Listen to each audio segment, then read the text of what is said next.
안녕하십니까. 전학태 교수입니다. 이번 시간은 여러분들과 탄화수소에 대해서 공부를 하도록 하겠습니다. 자, 일반적으로 우리가 탄화수소라고 하면 H와 C로 구성되어 있는 물질을 탄화수소라고 그래요.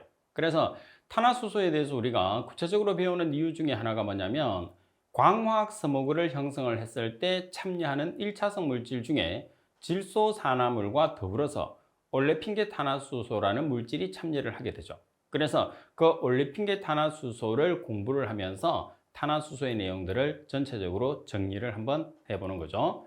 자, 먼저 여러분들 탄화수소라고 하면 대기 중에서 산소와 질소, 염소 및 황과 반응해서 여러 종류의 탄화수소 유도체를 생성한다고 되어 있어요. 자, 1번 문구는 뭐냐면 탄화수소라는 HC라는 물질이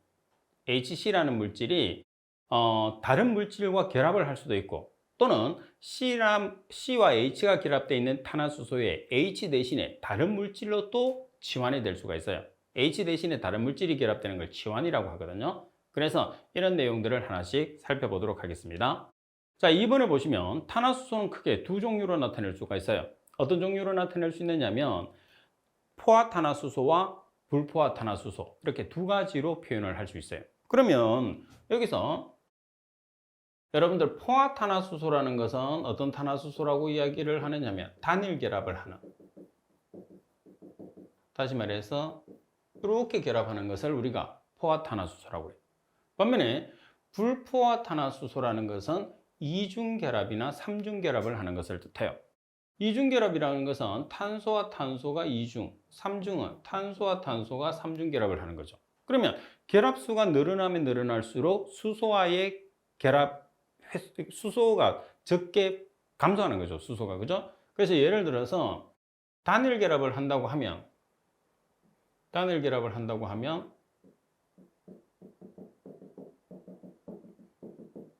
수소가 이렇게 되는 거예요. 반면에 이중결합을 한다고 하면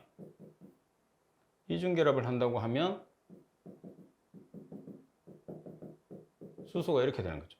반면에 삼중결합을 한다고 하면 수소가 한 개씩 결합하는 거예요. 자, 이렇게 결합되는 것을 우리가 단일결합과 이중, 삼중이라고 합니다.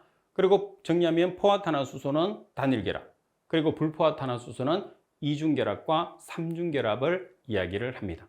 자, 그러면 우리가 광화학 서모그의 참여를 잘 하려고 하면 반응성이 커야 될까요? 반응성이 작아야 될까요? 그렇죠. 반응성이 커야 해요. 그러면 이 중에서 반응성이 큰 물질이 어떤 게 있냐면 이중이나 삼중 결합을 가지는 불포화탄화수소예요. 그래서 광화학 서모그에 참여하는 탄화수소는 이중결합을 가지는 불포화탄화수소라는 이중결합을 가지는 올레핀계 탄화수소가 대표적이다, 이렇게 보시면 됩니다. 자, 4번에 보시면 탄화수소는 인위적인 발생원에 비해서 자연적인 발생원이 많아요. 자, 지금까지 배웠던 내용을 정리를 하면 황산화물은 자연적인 요인과 인위적인 요인이 50대 50입니다. 반면에 질소산화물은 자연적인 요인이 절대적이죠. 반면에 탄화수소도 자연적인 요인이 절대적입니다. 그 이유는 탄화수소 같은 경우에서는 탄광이나 유전의 천연가스에서 발생을 해요. 그래서 인위적인 발생량은 전체 발생량의 1% 정도밖에 안 되죠. 나머지는 전부 다 자연적인 발생원이다, 이렇게 보시면 돼요. 그리고 탄화수소 같은 경우에서는 고체, 액체, 기체 세 가지로 존재를 하거든요. 따라서 5번에 대한 설명을 보시게 되면 탄소가 1개에서 4개까지를 기체라고 그래요. 그러면 탄소수가 5개 이상이 뭐가 되느냐면 액체나 고체가 되겠죠. 그래서 고체의 분자량이 아주 큰 이유가 뭐냐면 불순물이 많기 때문이죠. 그래서 고체, 액체, 기체로 갈수록 양질의 연료, 반면에 고체로 갈수록 저질의 연료라고 이야기하는 것은 불순물이 많이 포함되어 있기 때문입니다. 그리고 6번에 보면 파라핀계 탄화수소는 질소산화물과 아황산가스가 존재하여도 에어졸을 거의 형성하지 않는다. 자, 그리고 메탄의 지표 부근의 배경 농도는 1.5 ppm. 자, 여기서 메탄이라는 것은 뭐죠? CH4를 메탄이라고 그러죠. 그래서 메탄의 지표 농도는 1.5 ppm이라는 것을 여러분들이 반드시 기억을 하고 계셔야 됩니다. 자, 그리고 탄화수소의 종류를 하나씩 살펴보겠습니다. 자, 먼저 올레핀계 탄화수소예요. 자, 올리핀계탄화수소는 광화학 서모그를 형성하는 2차성 오염 물질을 형성했을 때 가장 참여를 많이 하는 탄화수소가 됩니다. 그죠? 자, 그럼 이 올리핀계탄화수소는 어떤 형태로 생겼느냐 하면 CnH2n으로 구성되어 있어요. 그래서 C가 한 개짜리는 없고 두 개부터 우리가 올리핀계탄화수소라고 하는데, C가 두 개면 H는 네 개, C가 세 개면 H는 여섯 개, C가 네 개면 H는 여덟 개죠. 그래서 C2H4, C4H8, 자 여기서 C3H6 다 포함이 됩니다. 그래서 이런 화학식을 가지는 것들은 전부 다 올리핀계탄화수소다 이렇게 얘기를 해요. 그리고 중요한 것은 뭐냐면 이 올리핀계탄화수소는 광화학 반응에 적극 반응하는 물질이라는 것. 그래서 광화학 반응에 적극 반응을 해요. 주로 이제 시험상에서 예제 문제도 나와 있겠지만은 올리핀계탄화수소 같은 경우에서는 바로 정답이 되는 거죠. 광화학 서모그에 가장 적극적으로 참여하는 탄화수소의 종류는 어떤 것이 있는가 이렇게 묻는 거죠. 그러면 올리핀계탄화수소가 정답입니다. 그리고 올리핀계탄화수소 중에서 발암성 물질은 3,4-벤저피렌이에요. 자, 팁에 여러분들이 한번 읽어보시면 벤저피렌이라는 것은 뭐냐면, 자, 우리가 고기를 구워요. 수치나 불을 이용해서 고기를 구웠을 때 고기가 타게 됩니다. 그래서 고기가 탔을 때 발생되는 가장 대표적인 물질이 3,4-벤저피렌이고, 그 3,4-벤저피렌은 일반적으로 암을 유발하는 발암성 물질의 대표적이다 이렇게 보시면 됩니다. 팁을 참고하세요. 자, 그리고 4번 탄화수소 중에서 이중결합을 가진다는 것은 불포화탄화수소를 뜻합니다. 이중결합을 가진 올레핀 화합물은 포화탄화수소나 방향적 탄화수소보다 대기 중에서 반응성이 크다고 그랬어요. 자, 이렇게 대기 중에서 반응성이 큰 물질이 올레핀 화합물이기 때문에 이 올리핀계탄화수소를 우리가 광화학 서모그의 3대 요소라고 이야기해요. 그러면 광화학 반응을 일으킨 가장 대표적인 사건이 로스앤젤레스 서모그 사건이에요. 자, 이때 참여한 우리가 로스앤젤레스 서모그에서 우리가 영향을 줬던 가장 대표적인 물질이 오존이거든요. 자, 이런 식으로 2차성 오염 물질의 대표적인 물질이 되는 오존을 형성을 하는 가장 대표적인 반응이 질소산화물은 주로 NO하고 NO2가 되는 거죠. 자, 그리고 올레핀계탄화수소, 질소산화물과 올레핀계탄화수소가 태양의 자외선을 받아요. 자외선을 받아서 반응을 하면 2차성 물질의 가장 대표적인 오존이 형성됩니다. 이렇게 발생된 물질이 스모그가 로스앤젤레스 스모그다 이렇게 정리할 수 있어요. 그래서 바로 아래쪽으로 계속 보시면 탄화수소의 종류가 여러 가지가 있는데, 그 중에서도 시험에서 출제되는 가장 대표적인 탄화수소는 올레핀계탄화수소라는 것을 꼭 기억을 하시고 제가 설명드렸던 내용을 반드시 숙지를 해 주셔야 됩니다. 자, 문제가 있습니다. 예제 28번에 보시게 되면 대기 내 질소산화물이 LA 서모그와 같이 광화학 반응을 할 때 다음 중에서 어떤 탄화수소가 주된 역할을 하는가? 보기는 다 읽어보셔야 됩니다. 가번에 파라핀계탄화수소, 나번에 메탄계탄화수소, 다번에 올레핀계탄화수소, 라번에 프로판계탄화수소가 있어요. 그러면 광화학 서모그를 형성하는데 참여를 하려고 하면 반응성이 커야 되죠. 그러면은 불포화탄화수소가 돼야 되고, 그리고 불포화탄화수소 중에서도 가장 대표적인 것이 올레핀계탄화수소다. 따라서 정답은 올레핀계탄화수소가 정답이 되는 거죠. 자, 그리고 2번에 보시게 되면 다환방향족 탄화수소입니다. 우리가 다환방향족 탄화수소라는 것은 PAC라고 해서 다환이라는 것은 고리입니다. 그래서 고리가 여러 개가 있는 거죠. 그리고 방향족이라는 것은 벤젠을 함유하고 있어요. 그리고 탄화수소는 HC로 구성되어 있는 거죠. 그래서 결론적으로는 우리가 벤젠도 탄화수소거든요. 그래서 다환방향족 탄화수소는 벤젠을 함유하고 있는 여러 개의 고리를 가지고 있는 탄화수소다 이렇게 생각하시면 돼요. 자, 대부분의 공기 역학적 직경이 2.5 마이크로미터 미만인 입자상 물질이라고 그랬어요. 자, 여기서 2.5 마이크로미터라고 이야기를 하면 아주 작은 입자죠. 그러면 입자가 작으면 작을수록 문제점이 발생해요. 어떤 문제점이 발생할 수 있느냐면 체내의 침입이 용이합니다. 그리고 체내의 침입이 되게 되면 입자가 작으면 작을수록 부착성이 강해요. 부착성이 강하기 때문에 체외로 배출이 거의 되지 않는다는 게 가장 큰 문제 중에 하나죠. 석탄이나 기름, 쓰레기 또는 각종 유기물질의 불완전 연소 시에서 일어나는 동안에 형성되는 화학물질 그룹을 말합니다. 그래서 여기서는 완전 연소와 불완전 연소를 구별을 해야 돼요. 다원 방향족 탄화수소는 완전 연소 시에서 배출되는 물질이 아니라 불완전 연소 시에서 배출되는 물질이라는 것을 꼭 숙지를 하고 계셔야 됩니다. 자, 그리고 고리 형태를 갖고 있는 방향족 탄화수소로 미량으로 암 및 돌연반이를 유발할 수 있어요. 그래서 가장 큰 영향은 암을 유발하고 돌연변이를 유발한다는 게 가장 핵심이 되는 거죠. 자, 그리고 또 중요한 내용이 하나 있어요. 뭐냐 하면, 자, 여러분들이 구별을 하다가 수용성이나 난용성이라는 말을 쓰잖아요. 수용성이라는 것은 물에 잘 녹는 것을 이야기합니다. 난용성이라는 것은 물에 잘 녹지 않는 물질을 이야기를 해요. 그래서 지금 우리가 공부하고 있는 내용이 물에 잘 녹느냐, 물에 잘 녹지 않느냐는 것은 꼭 구별을 해야 됩니다. 일반적으로 NO와 NO2, 그리고 CO, 그리고 지금 배우고 있는 다환방향족 탄화수소는 난용성 물질이에요. 이 난용성 물질이라는 것은 물에 잘 녹지 않죠. 그래서 대기 중에 존재를 한다 하더라도 비가 많이 와요. 비가 많이 왔을 때도 제거되지 않는 특징을 가진다. 이렇게 우리가 생각을 하고 있어야 되는 거죠. 자, 4번에 보시면 물에 쉽게 용해되지 않습니다. 물에 쉽게 용해되지 않기 때문에 난용성이라는 물질을 써요. 그리고 대기 중에 존재한다고 그래도 물에 잘 녹지 않기 때문에 비가 왔을 때, 강우가 비예요. 비가 왔을 때도 거의 영향을 받지 않아요. 거의 영향을 받지 않는다는 소리는 어떤 다른 소리예요? 강우에 쉽게 제거되지 않는다, 이렇게 볼 수가 있는 거죠.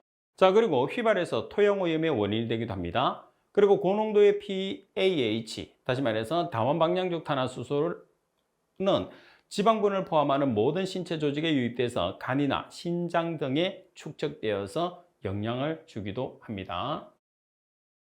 자, 이 내용을 예제를 통해서 한번 살펴보도록 하겠습니다. 자, 29번 문제를 보시면 다음 중에서 다원방향족 탄화수소에 관한 설명으로 거리가 먼 것은 갑은 석탄이나 기름, 가스, 쓰레기, 각종 유기물질의 불완전 연소가 일어나는 동안에 형성된 화학물질 그룹이다. 맞습니다. 답안에 대부분의 공기 역학적 직경이 2.5 마이크로미터 미만의 입자성 물질, 상당히 작죠? 그리고 답은 대부분의 PAH는 물에 잘 용해되며 산성비의 주요 원인으로 작용한다고 그랬어요. 자, 여기서 먼저 물에 잘 용해된다고 그래요. 물에 잘 용해되면 수용성이죠. 근데 다환방향족 탄화수소는 물에 잘 녹지 않는 난용성 물질이에요. 그래서 먼저 정답이 됐어요. 자, 그리고 여기서 보시면 산성비의 주요 원인 물질이라고 되어 있어요. 산성비입니다. 그러면 산성비가 되기 위해서는 산성의 물질이 참여를 해야 되겠죠.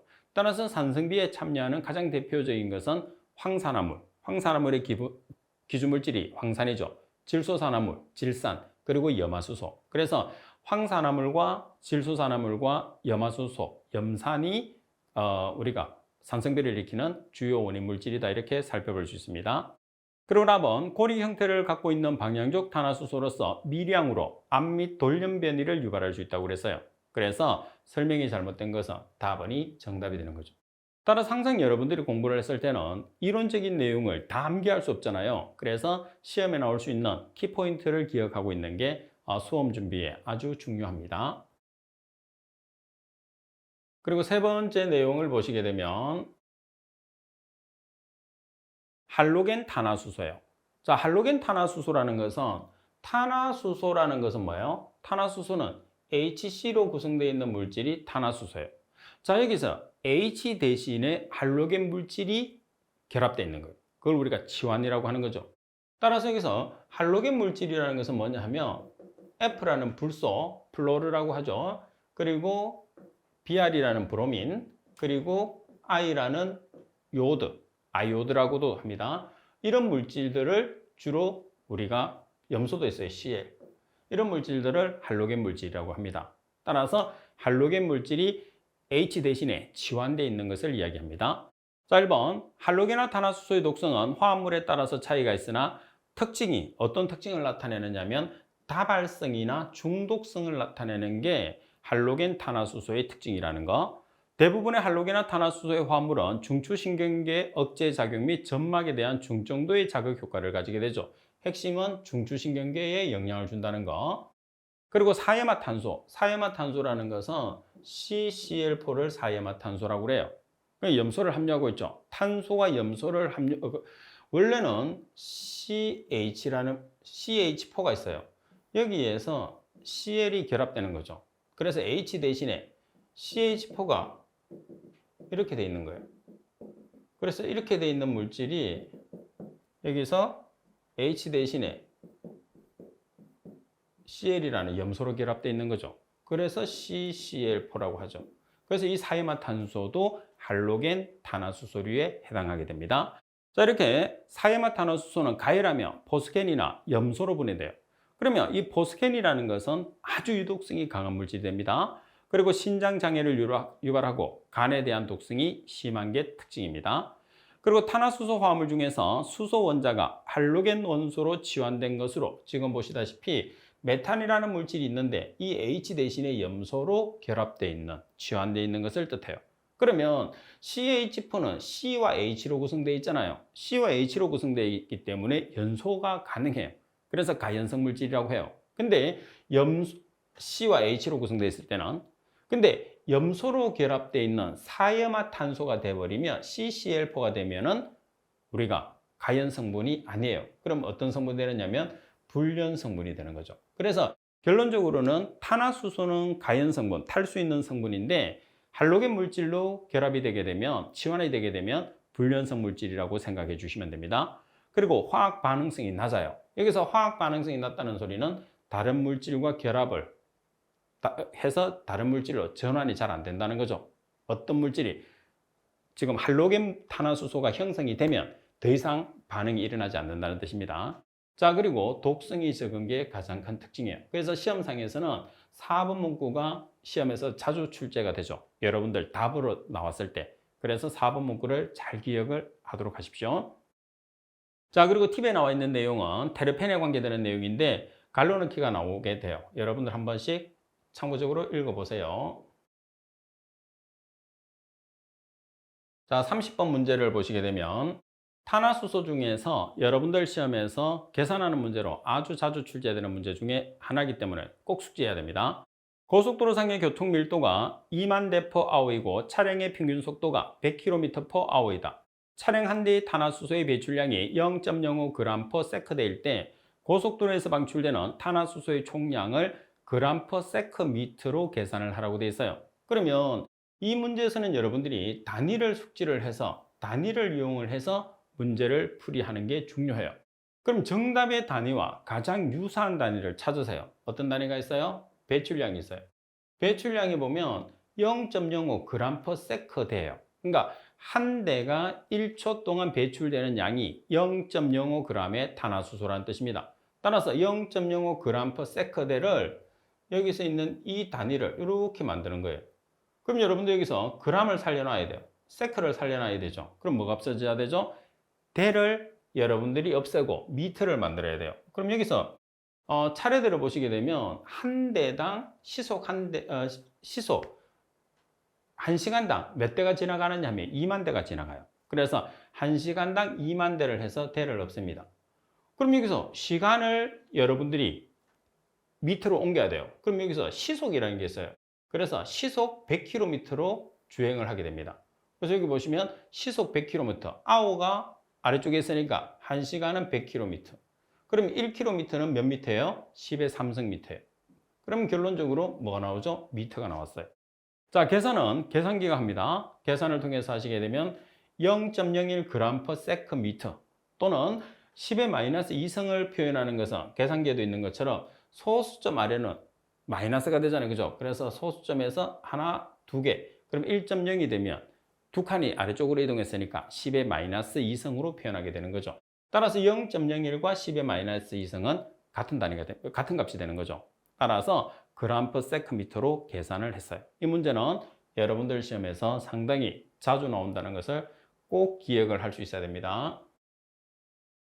자, 그리고 6번에 불소입니다. 불소 및 그 화합물. 자, 우리가 공정시험 기준에서는 불소를 대기에서만 그렇습니다. 불소를 플루오르라고 해요. 그래서 미리 플루오르라는 용어를 여러분들 익혀두시라고 불소, 플루오르를 같이 사용하겠습니다. 일반적으로 플루오르라는 불소는 자연계의 단체로 존재를 할 수가 없어요. 자, 여기서 자연계의 단체로 존재를 할 수 없다는 뜻은 뭐냐면 공기를 구성하는 성분, 다시 말해서 대기를 구성하는 성분이 아니라는 소리입니다. 근데 불소가 영향을 주잖아요. 그죠? 그래서 이 불소라는 물질은 어디에 존재를 하느냐면 형석이나 빙정석이나 인광석에 존재를 하죠. 그럼 역으로 이야기하면 형석이나 빙정석이나 인광석을 원료로 사용하는 사업장에서는 불소가 배출된다. 이렇게 보시면 돼요. 그러면 어떤 사업장에서 주로 배출을 하느냐면 알루미늄 공업, 유리 공업, 그리고 화학 비료 공업이에요. 이런 공업들에서 이 세 가지 중에 한 개를 원료로 사용을 하거든요. 그러면 원료로 사용하니까 이 공업들에서는 불소가 배출되는 공업이다. 이렇게 우리가 나타낼 수가 있습니다. 자, 그리고 3번에 보시면 HF라는 불화수소는 물에 상당히 잘 녹아요. 그래서 용해도가 큰 물질이죠. 일반적으로 용해도가 큰 물질들은 산성이나 알칼리성 물질들은 물에 잘 녹는 특징을 가지고 있습니다. 자, 그리고 식물에 미치는 영향에서는 여러분들이 아황산가스와 HF를 비교를 해야 돼요. 자, 아황산가스를 설명을 했을 때 아황산가스는 잎 뒷면에 있는 기공을 통해서 침입을 한다고 그랬죠. 자, 그리고 아황산가스는 성장한 잎에 피해를 준다고 그랬어요. 반면에 HF라는 물질은 여기 보시면 어디로 침입을 한다고 되어 있어요? 선단, 잎의 끝 선단이에요. 그러면 여러분들 식물을 보시게 되면 이렇게 있는데 이게 잎 뒷면에 있는 기공이에요, 기공. 기공으로 침입을 하는 것은 SO2예요.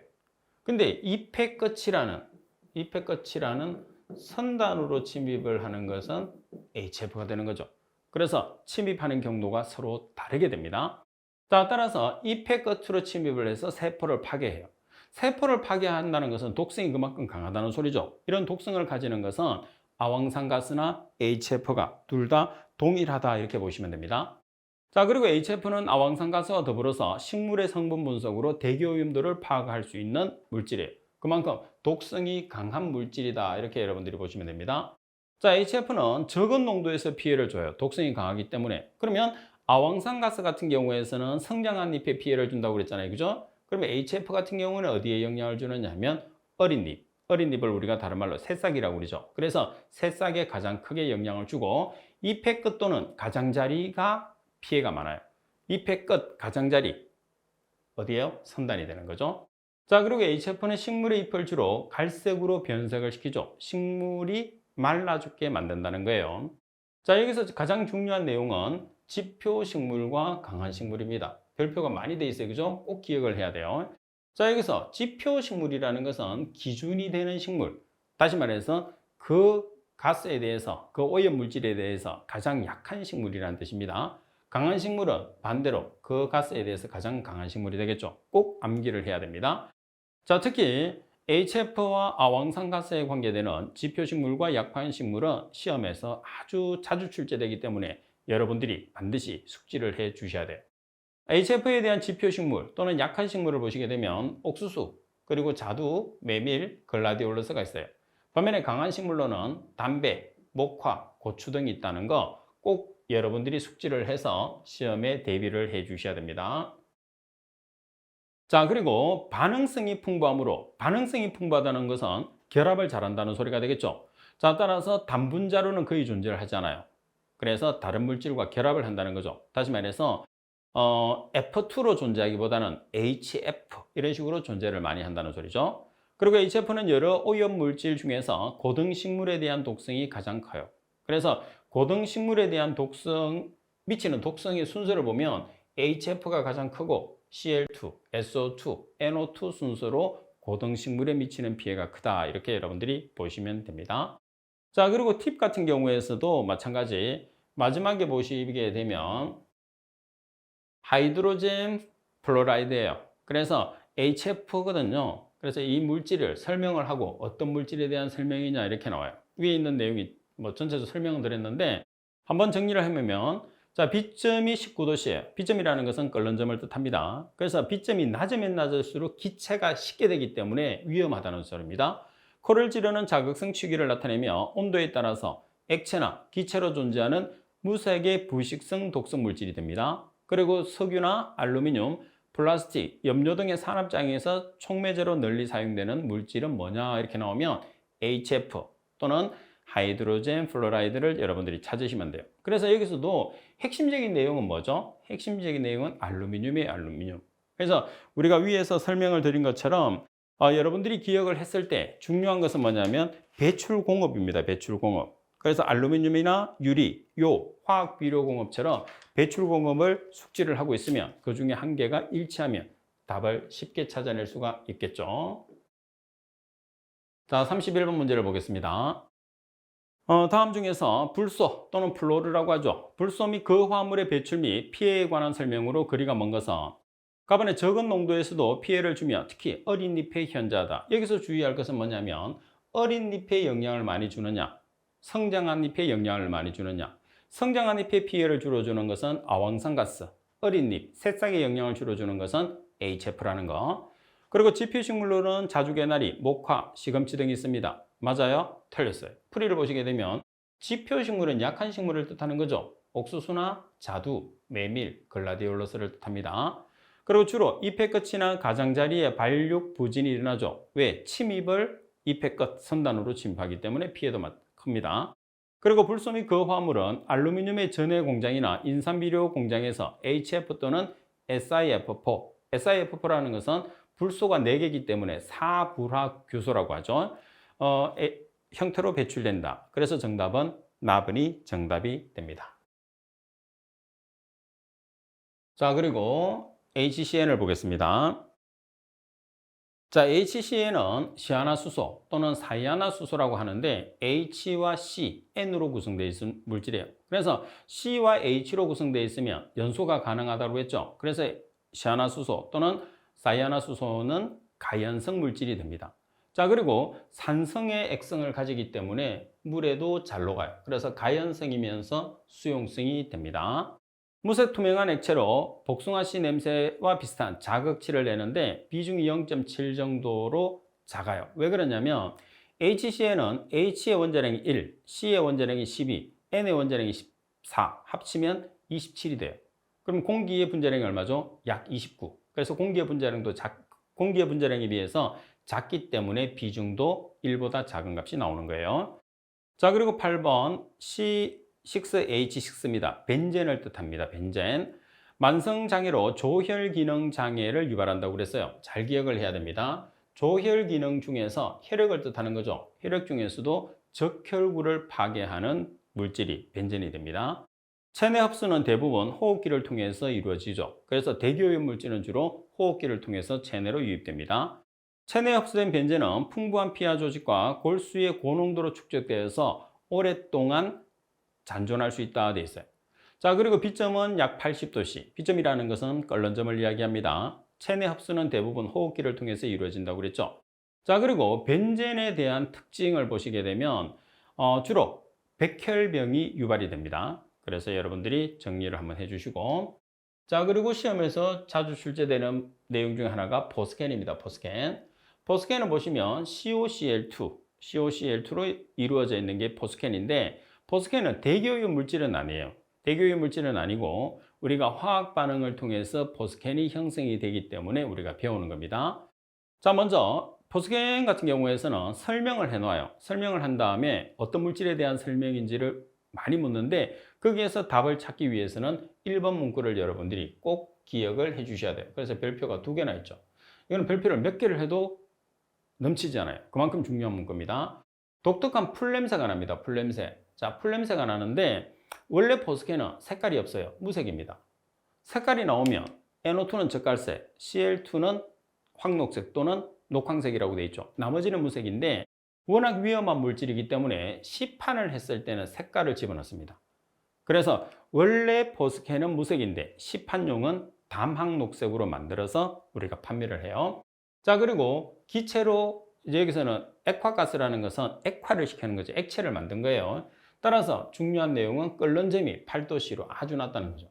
끓는 점이 낮으면 낮을수록 기체가 될 수 있는 확률이 높기 때문에 낮은 온도에서도 기체가 되기 때문에 그만큼 위험하다 이렇게 보시면 됩니다. 그리고 건조 상태에서는 부식성이 없으나 수분이 존재하며 가수분해 되어서 다시 말해서 포스캔이 수분과 결합을 해서 금속을 부식시킬 정도의 독성을 나타낸다는 뜻입니다. 그리고 수중에서 재빨리 염산으로 분해되어서 거의 급성 전구 증상이 없이 치사량으로 흡입할 수 있으므로 위험하다. 치사량으로 흡입한다는 소리는 사망을 할 수가 있기 때문에 그만큼 주의를 해야 된다는 뜻이고요. 그리고 화학적 반응성이 상당히 큽니다. 그래서 수분과 결합하게 되면 화학적 반응성이 크고 그 다음에 그 화학적 반응성에 의해서 독성이 큰 물질이 형성된다는 거 아주 조심해야 돼요. 그리고 말씀드린 것처럼 기체가 쉽게 될 수 있는 것은 끓는 점이 낮기 때문이죠. 아주 주의를 해야 되고 특히 1번 문구는 여러분들이 반드시 숙지를 해서 답을 찾는데 어려움이 없어야 됩니다. 자, 예제 32번 문제를 보시게 되면 독특한 풀냄새가 나는 무색, 시판용은 다막 녹색이에요. 이게 가장 핵심입니다. 자, 무색인데 시판용은 다막 녹색, 그리고 풀냄새가 난다고 그래요. 그리고 끓는 점은 몇 도가 되느냐 하면 8도씨. 여기서 바로 답이 나와야 됩니다. 건조 상태에서는 부식성이 없으나 수분이 존재하면 가수분해 되어서 금속을 부식시킨다. 바로 보스겐이라는 답이 나와줘야 됩니다. 자, 그리고 여러분들이 지금 10번 베릴륨과 11번의 셀레늄 같은 경우에서는 내용을 설명을 한 다음에 어떤 물질에 대한 설명이냐를 답으로 주로 찾게 되니까 핵심적인 내용을 잘 기억을 해야 됩니다. 자, 베릴륨을 보시면 매우 가벼운 금속으로 높은 장력을 가지고 있으며 회색빛을 띈다고 그랬어요. 그래서 회색빛을 띠는 물질이 거의 없어요. 그래서 먼저 기억을 해야 되는 포인트 한 개. 그리고 베릴륨 합금은 전기 및 열의 전도성이 크며 마모와 부식성이 강합니다. 그리고 흡입이나 섭취 또는 피부 접촉으로 거의 흡수되지 않아요. 흡수된다는 게 아니라 흡수되지 않습니다. 그러면 어떻게? 폐에 잔존할 수 있고 뼈나 간, 비장에 침착될 수 있고 신배설은 느리면서 다양합니다. 그리고 폭로되지 않은 사람에게서는 검출되지 않으므로 우선 폭로를 확진할 수 있다. 그래서 설명을 하고 어떤 물질이냐. 그리고 보시면 피부 접촉으로는 이제 여기서 흡입, 섭취, 피부 접촉으로는 흡수되지 않는다는 게 포인트입니다. 자, 그리고 11번에 보시면 셀레늄이에요. 셀레늄은 금속 양원소입니다. 여기서 양원소라는 것은 플러스와 마이너스 이온을 플러스 가수, 마이너스 가수를 나타낼 수 있다는 거죠. 그래서 금속 성분 중에서 양원소에 해당하는 게 포인트. 화성암이나 태저감, 황과 구리를 함유하는 무기질 광석에 많이 포함됩니다. 그리고 상업용 셀레늄은 주로 구리의 전기분해 정년 시 찌꺼기로부터 추출이 됩니다. 그리고 인체의 필수적인 원소인 적혈구가 산화됨으로써 일어나는 손상을 예방하는 글루타티온과 산화효소의 보조인자 역할을 하게 됩니다. 이거는 글루타티온 과산화 효소라고 해야 되겠죠. 그래서 글루타티온 과산화가 같은 물질입니다. 그리고 생체 내 미량 존재함으로써 생물의 생존에 필수적인 요소로서 당대사 과정에서의 탈탄산 반응에 관여하는 동시에 비타민 E의 증가나 지방분 감소에도 효과가 있으며 AS가 비소죠. AS의 기량체로서로 관여를 합니다. 자, 그리고 인체 폭로 시에 숨을 쉴 때, 땀을 흘릴 때 마늘 냄새가 나면서 만성적인 공기 중의 폭로 시에 결막염을 일으키고 로즈아이라고 부릅니다. 그래서 답을 찾는 핵심 중에 하나가 로즈아이입니다. 로즈아이. 그리고 주로 폐나 위장관 혹은 손상된 피부를 통해서 흡수되고 간에서 유기셀레늄의 형태로 대사되어서 진다 이렇게 나와 있어요. 그리고 4번 같은 경우에서는 여러분들이 여기서 당대사 과정과 비타민 E의 증가 그리고 지방분 감소 효과가 있다는 이 내용을 위주로 해서 기억을 해 놓으시면 아무래도 답을 찾기가 쉬워요. 말씀드린 것처럼 베릴륨이나 셀레늄 같은 경우에서는 설명을 해둡니다. 설명을 해서 어떤 물질에 대한 설명인지를 여러분들에게 테스트하는 문제가 대부분이다 이렇게 보시면 됩니다. 자, 이번 시간 수업은 이것으로 마치도록 하겠습니다. 수고하셨습니다.